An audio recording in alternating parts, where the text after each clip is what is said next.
Maturitná otázka 21. Poisťovníctvo. Charakteristika poisťovníctva. Takže poistný trh je miesto, kde sa stretáva dopyt po poistení s ponukou. Subjekty sú na strane dopytu sú občania a firmy živnostníci, na strane ponuky sú poisťovne a sprostredkovatelia. Poisťovníctvo ako terciárny nevýrobný sektor národného hospodárstva vytvára poistné fondy. Je to finančná služba, ktorá vytvára poistenie a dozor nad trhom vykonáva štát.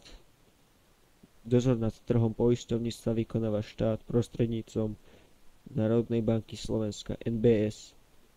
Poistenie je právny vzťah medzi dvomi zmluvnými stranami. Poisťovňa preberá záväzok vyplatiť odškodné pri poistnej udalosti a poistený platí poistné. Je to stabilizátor ekonomickej úrovne.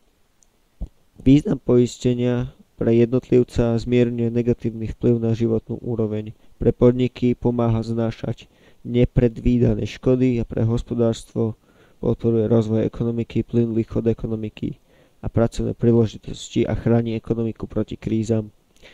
Poisťovne uskutočňujú poistenie, sú združené v asociácii poisťovní. Poisťovne sú buď komerčné alebo nekomerčné.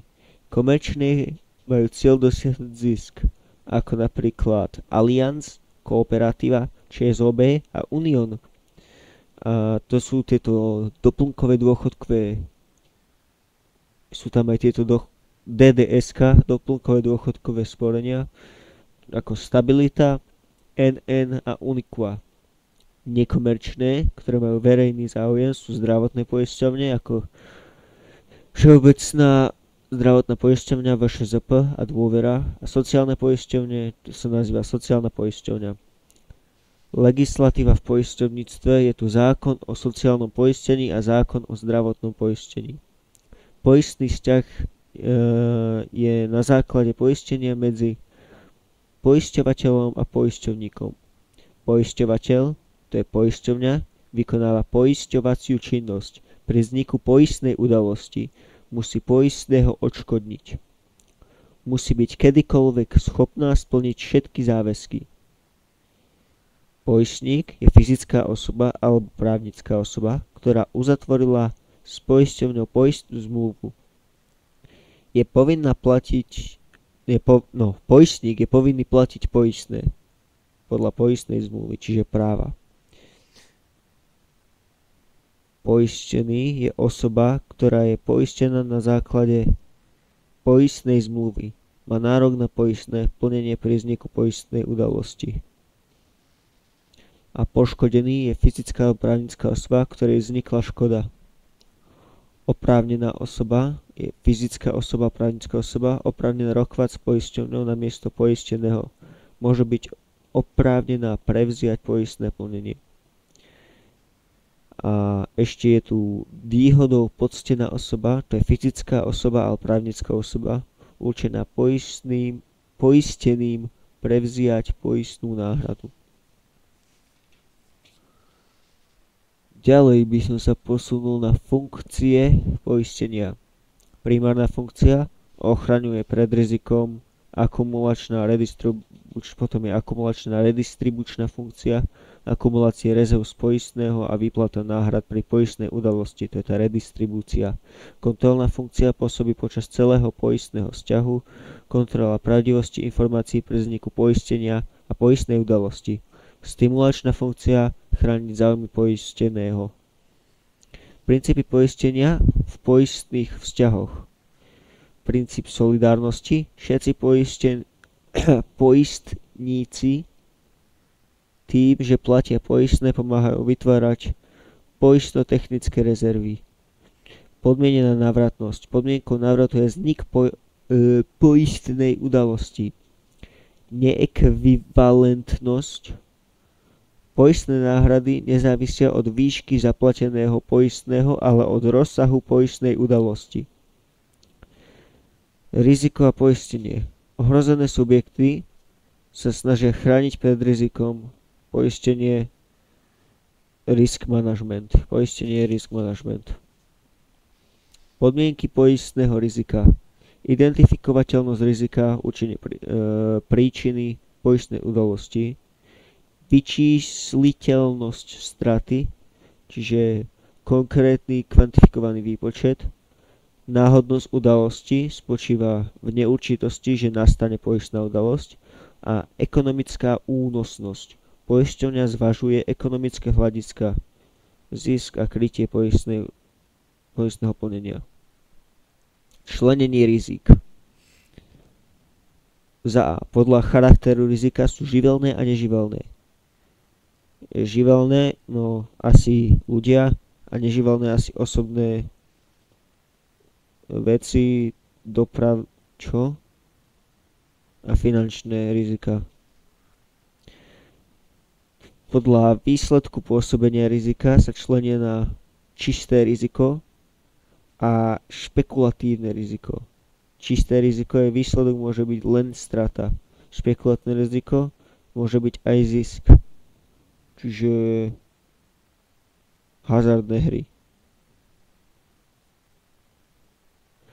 Po C. Ovplyvniteľnosť rizika. Ovplyvniteľné a neovplyvniteľné.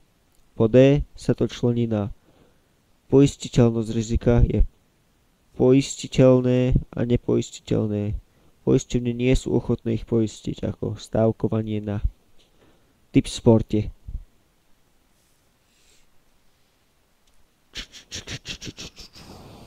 Kde idem ďalej? Sekundičku. Dobre, poisťovacie vzťahy. Medzi poisťovateľom a poistníkom, čiže poisteným, je poistná zmluva. Poistník, čiže poistený, platí poistné a poisťovateľ platí odškodnenie. Rád by som to nakreslil, ako to mám nakreslené v zošite, ale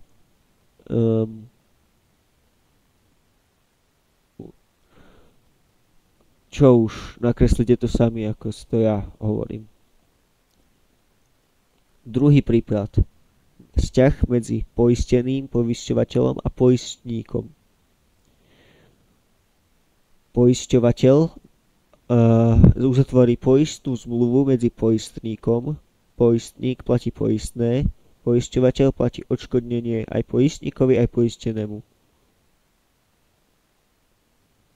Môže byť aj druhý prípad tohto istého, kde neplatí odškodnenie poistníkovi, ale iba poistenému. Tretí prípad je vzťah medzi poškodeným, poisťovateľom a poistníkom. Medzi poistníkom a poisťovateľom je uzatvorená poistná zmluva. Poistník platí poistné a odškodnenie ide poškodenému, ktorú spôsobil poistník poškodenému. Idem si prebrať základné pojmy a kategórie poistenia. Poistná doba je čas, na ktorý platí poistenie. Poistná suma, dohodnutá suma pri uzatvorení poistnej zmluvy. Poistné cena za poistnú ochranu, platená počas poistnej doby, jednorazovo v dohodnutých intervaloch. Poistná udalosť označená v poistnej zmluve, následok jej čo? Poistná udalosť je označená v poistnej zmluve. Následok jej je záväzok, ktorý poisťovateľ vyplatí poistné plnenie.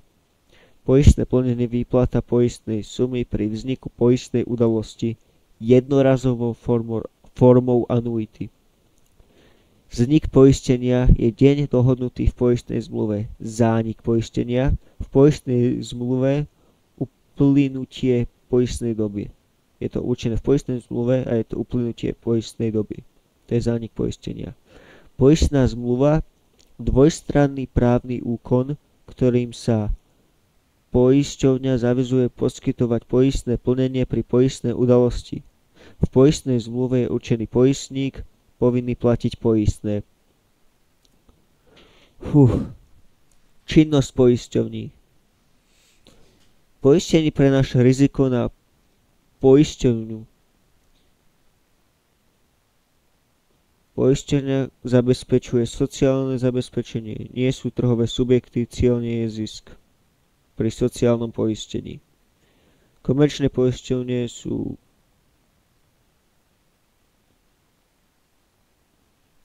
to, čo som napísal. Sú trhové subjekty a cieľom je zisk. Základné činnosti poisťovní, poisťovacie činnosti. Za poisťovacia činnosť dohodnutie poistenia v poistnej zmluve malo obsahovať zmluvné strany, výška poistnej sumy, splatnosť, poistná doba poistnej a podmienky.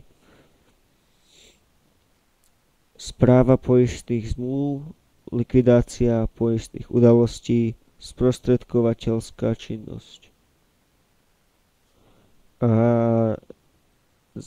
Čo? A toto sú činnosti, počkať, ešte raz poviem.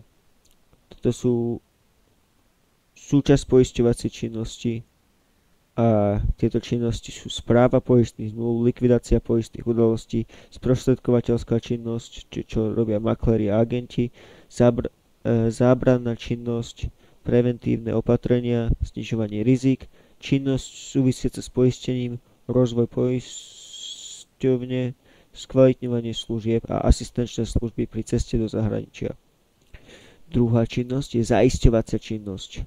Poisťovňa pri vstupe do majetkových vzťahov s inou poisťovňou s cieľom deliť rizika na rozloženie veľkých rizik. Zaistenie, zmluvný vzťah, pri ktorej poisťovňa postupí časť rizik zaisťovateľovi a utvorí zaisťovaciu zmluvu.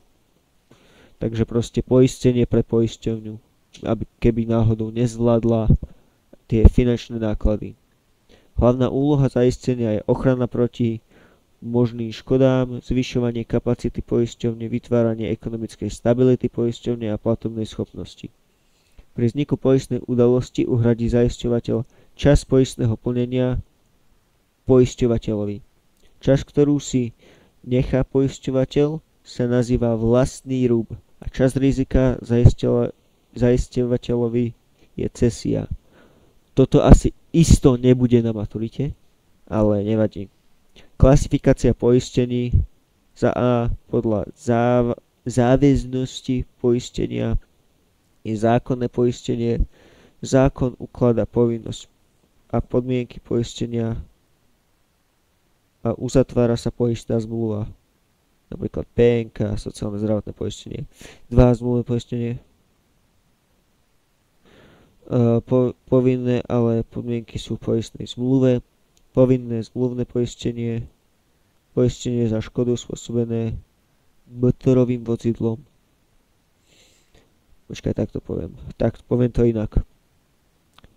Klasifikácia poistení za A podľa záväznosti poistenia je buď zákonné poistenie, zmluvné poistenie alebo zmluvné poistenie. Zmluvné poistenie sa delí na povinné zmluvné poistenie, to je pri spôsobení škody motorovým vozidlom, dobrovoľné, cestné, havarijné. Potom sa to poistenie klasifikujú podľa doby platnosti, čiže dlhodobé, to je pri viac ako rok, a krátkodobé, napríklad cestovné na dovolenku. C sa to klasifikuje podľa miery rizikovosti, čiže za A rizikové, vysoká neurčitosť, či nastane poistná udalosť. A 2 rezervotvorné, určite nastane poistná udalosť.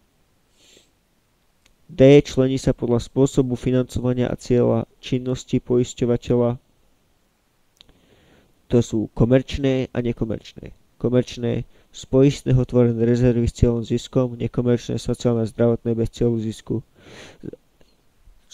Klasifikujú sa E podľa počtu rizik, jednoduché jedno riziko združené v jednej poistnej zmluve viac rizik. Podľa poistných odvetí, životné, čo je pri smrti a dožití, a neživotné, predmetom poistenia napríklad majetok. Tak. Poistné odvetia. Zákon o poisťovníctve uvádza klasifikáciu poistných odvetí podľa poistných druhov. Životné a neživotné. Tie sa bližšie delia na poistné typy, čo sú konkrétne produkty. Tieto odvetia životné sú a životné poistenie osôb súvisí so životom, zdravím a smrťou alebo dožitím určitého veku. Význam: poistí peňažný príjem do budúcnosti. Zabezpečujú oprávnené osoby v prípade poistnej udalosti. Poistná ochrana a možnosť pri poistenia, úraz a invalidita. A zabezpečuje podiel na výnosoch, čiže sú rezervotvorné, to životné poistenia. Rizika sú smrť, dožitie. Druhy životného poistenia: 1. Pre prípad dožitia vyplatí sa dohodnutá suma dožitia dňa určitého ako koniec poistenia. Ak sa nedožije, tak poistenie vyplatí časť poistného plnenia pozostalým.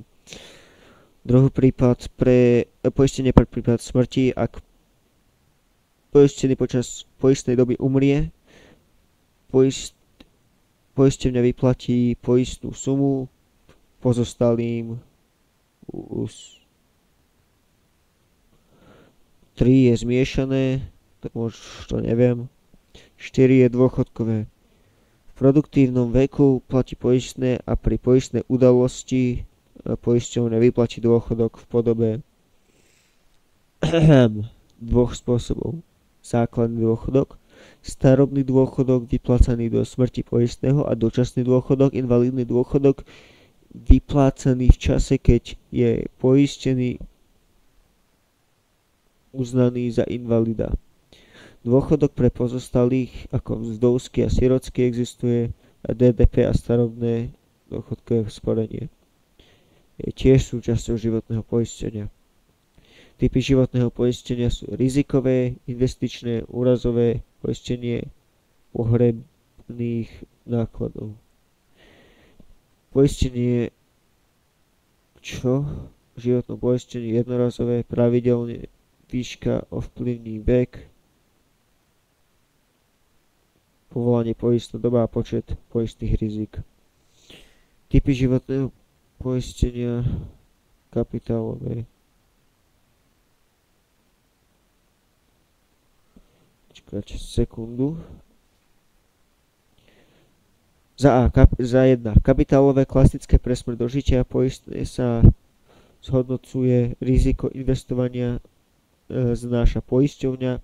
Poisťovňa zaručí v poistnej zmluve sumu vyplatenie pri dožití. Klient má nárok na časť z výnosov poisťovne, nižšie zhodnotenie nákladu.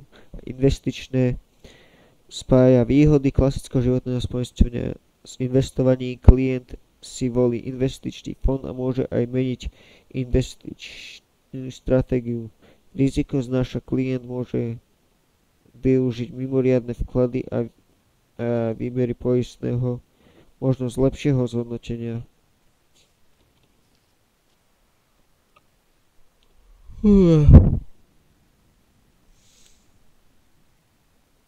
Čo ďalej odo mňa chcú na maturitnej otázke?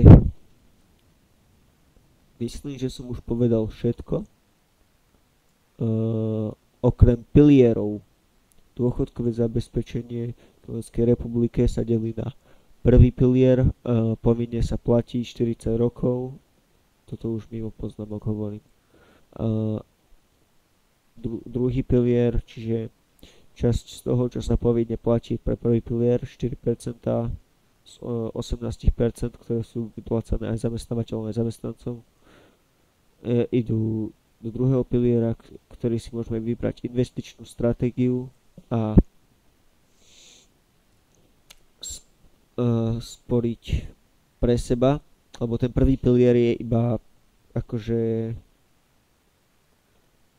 to, čo platíme z prvého piliera, ide rovno dôchodcom dnešnej doby.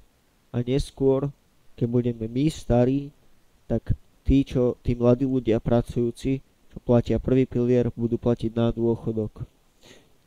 Tieto peniaze do prvého piliera sa nezhodnocujú a z druhého piliera sa zhodnocujú. Tretí pilier je doplnkové dôchodkové poistenie.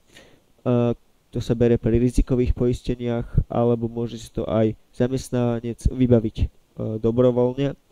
Je to jednoduché sporenie. A počíta sa ako pripočítateľná položka, ak je to viac ako 70 eur na mesiac. Ďalej chcú vedieť spôsob výpočtu odvodov poistného do poistných fondov, vplyv poistného na výpočet dane z príjmu a prepojenie na daňovú sústavu. V podstate, čo chcú vedieť, nemám tu poznámky z účtovníctva, ale tých 13,4%, ako sa rozdelí. Sociálne poistenie 4%, niečo 1%, niečo ďalšie 4%, niečo 3% a niečo 1,4%. To si už pozrite sami, to je účtovníctvo, nemá poznámky. Ďakujem.